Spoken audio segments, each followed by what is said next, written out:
Kusikiliza neno la Mungu. Sisi ni vijana wanachuo, tunatokea TAG Keko, maarufu Keko ya Magereza, kwa maana tuko jirani kabisa na Keko ya Magereza. Ukifika maeneo ya Keko Magereza kuna jengo la SACCOS ya Magereza.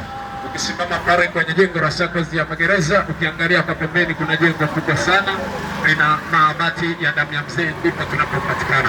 Tunakukaribisha sana wewe ambaye unahitaji ushauri, unahitaji maombi, una shida mbalimbali, unahitaji kupata maombi ya kufunguliwa, na pengine umeona aibu kusogea mahali hapa, lakini unahitaji kumpa Yesu maisha yako.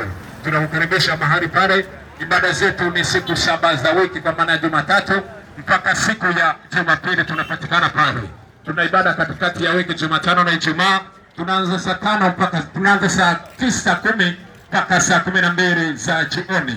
Lakini tuna ibada kubwa ni siku ya Jumapili ambayo inaanza saa 1 za asubuhi mpaka saa 5. Tuko chini ya mchungaji na baba yetu askofu anaitwa John Kamwera.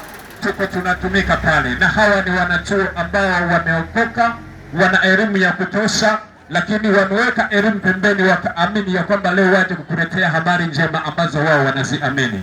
Mungu akubariki sana sana, na tukakukaribisha sana mahali pale.